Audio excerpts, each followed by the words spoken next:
பிடித்த நிரம்ப பிடித்த ஒரு தலைவனை சொல்கிறேன். கர்ம வீரர் காமராஜர். ஏன் நான் அவரை தலைமை என்று சொல்கிறேன் என்றால், சில விஷயங்களை வாசிக்கிறேன் அவரை பற்றி. என்ன ஒரு லீடர்ஷிப்புங்க, என்ன ஒரு குவாலிட்டி. எஸ்கேபிசமே கிடையாது. நான் இல்லைங்க, நீங்க தாங்க எல்லாம் சொல்லலைங்க. அந்த மனுஷன் உட்கார்ந்து இருக்கிறாரு டேபிள்ல, முதலமைச்சர் டேபிள். எல்லா லீடர்ஸ்க்கும் பொருந்தும் இது. சில டிசிஷன் மேக்கிங் நீங்க தான் செய்யணும். கருத்துக்களை மற்றவர்களிடத்தில் கேட்கலாம். ஜனநாயக முறை மிக மிக அப்ரிஷியேட்டட். ஆனால் முடிவு எடுப்பது நம்முடைய தலைமைத்துவத்தினுடைய மூளைதான். அவர்கிட்ட கேட்கிறாங்க, 22 சீட் இருக்கு, நல்ல கவனிங்க. பிரசிடென்சி காலேஜ்ல 22 சீட் இருக்கு எம்எஸ்சிக்கு, கெமிஸ்ட்ரி டிபார்ட்மெண்ட். 23வது சீட் ஒன்று வேணும்ட்டு ஒரு பையன் வந்து நிற்கிறான்.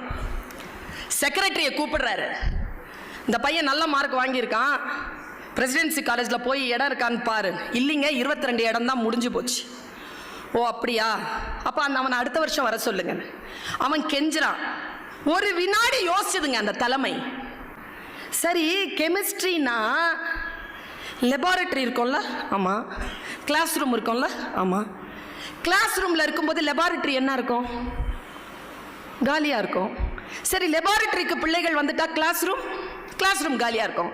ஓ அப்படியா, அப்போ இன்னொரு ஒரு 22 சீட்டை போட சொல்லு. இதுதாங்க ஷிஃப்டிங் சிஸ்டம். இப்படிதான் வந்தது காலேஜ், ஆஃப்டர்நூன் காலேஜ் இப்படிதான் வந்தது. உடனே அந்த செக்ரட்டரி சொன்னாராம், இதாங்க தலைமை, கேட்டுக்கோங்க, இதான் தலைமை. அவர் சொன்னாராம், செக்ரட்டரி சொன்னாராம், சார் அந்த மாதிரிலாம் பண்ண முடியாது சார். ஏன்? ஜீவோ இல்லை சார். காமராஜர் சொன்ன பதில் என்ன தெரியுமா? நான் சொல்றது தான் ஜீவோங்கிறேன். ஏன்னா அவர் தானே அந்த சீட்ல உட்கார்ந்து இருக்கிறாரு, அவர் சொல்றது தானே ஜீவோ. அங்க உட்கார்ந்து என்ன பேசுறீங்களோ அந்த நேரத்தில் அந்த இடத்தில் அது பேசிவிட வேண்டும், அது செய்து விட வேண்டும். அதுதான் லீடர்ஷிப்.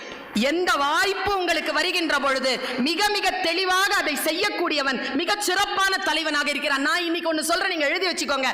1000 முதலமைச்சர்கள் வரலாம், வந்தவங்களே கூட திரும்ப வரலாம், எப்படி வேணாலும் வரலாம். ஆனால் எந்த புதிய திட்டமும் போட்டுவிட முடியாது. ஏற்கனவே காமராஜர் அவர்கள் போட்ட திட்டங்களை மட்டும்தான் இவர்கள் நிறைவேற்ற முடியுமே தவிர எந்த புதிய திட்டங்களையும் போட்டுவிட முடியாது என்கின்ற அளவிற்கு தன்னுடைய ஆட்சியை அமைத்து விட்டு போனவர் கர்ம வீரர் காமராஜர். ஆட்சினா அப்படி இருக்கணும், லீடர்ஷிப்னா அப்படி இருக்கணும்.